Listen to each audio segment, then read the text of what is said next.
Bonjour Philippe Suchot, merci d'avoir accepté cette interview.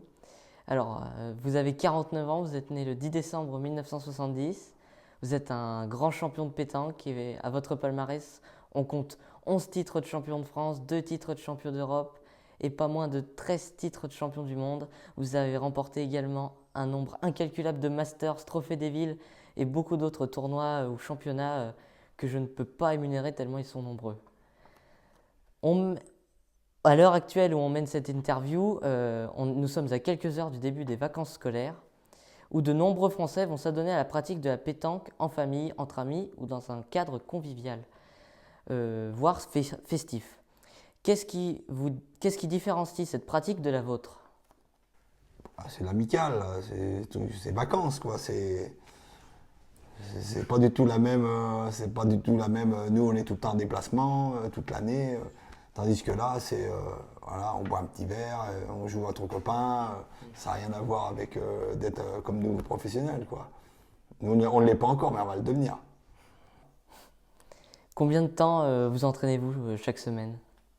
Aujourd'hui, je dirais presque plus, puisque je joue constamment, donc je m'entraîne plus. Avant, je pouvais passer 8 heures par jour à jouer au boule, voire plus.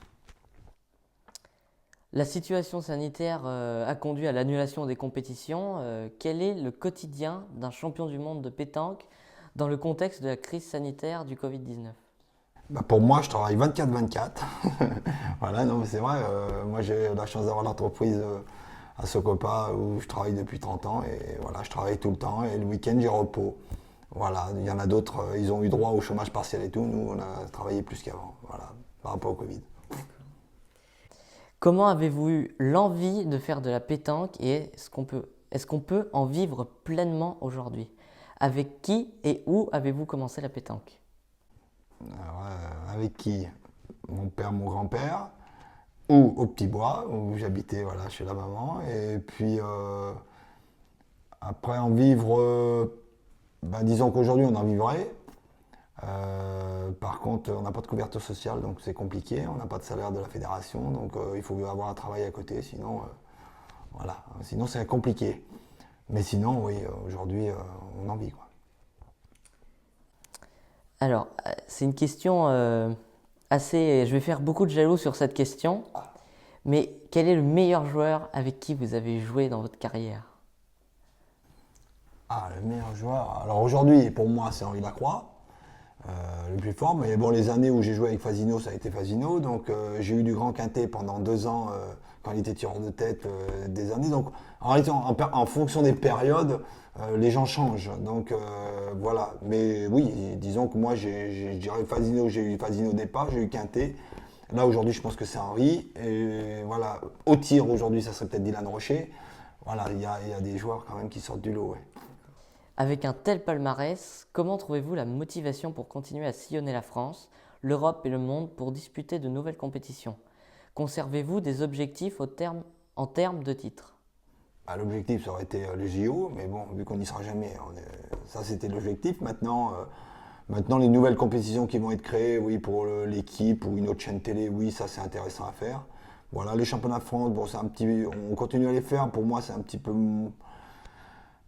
voilà, disons que j'ai été champion de France, on y prend un peu moins, on est un peu moins assidu à le faire. Voilà, et les championnats du monde resteront les championnats du monde. Je pense que ça, c'est quelque chose à continuer tant qu'on pourra et voilà, qu'on sera bon, on continuera. D'accord. Alors tout à l'heure, je vous ai demandé quel est le meilleur joueur avec qui vous avez joué dans votre carrière. Maintenant, je vais vous demander quel est votre plus beau moment dans votre carrière. Mon premier titre de champion de France en 95 à Annecy avec Daniel Voisin. Voilà. Et ensuite, dans la même année, le championnat du monde avec Philippe Quintet et David Leantec. Voilà, ça a été vraiment les deux titres qui m'ont propulsé au devant de la scène. Pire moment de votre carrière? Les pires, il n'y en a pas eu réellement parce que les défaites, c'est des défaites, tu ne vas pas toujours tout gagner. Donc pour moi, peut-être un des plus mauvais titres, c'était celui-là de 97 à Montpellier quand on a perdu avec Michel Loy et Philippe Quintet. C'est un mauvais souvenir parce qu'on menait une partie qu'on aurait dû gagner. Puis on a perdu un titre, voilà, on avait gagné 2 fois de rang, on a perdu ce troisième de rang. Bon, après, il y en a sûrement plein d'autres, des défaites. Avez-vous déjà envisagé votre fin de carrière? Et si tel est le cas, quand projetez-vous de vous retirer du terrain de pétanque? Oh non, pas pour l'instant. Non, aujourd'hui, Aujourd'hui, tant que je serai en équipe de France, voilà, je vais continuer les championnats du monde tant qu'ils acceptent encore.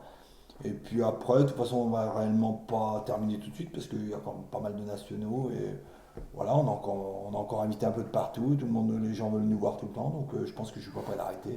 J'avais dit à 40 ans j'arrêterais. Bon, maintenant, je pense à 60. D'accord, ben, merci beaucoup De rien, pour cette interview. il n'y a pas de souci.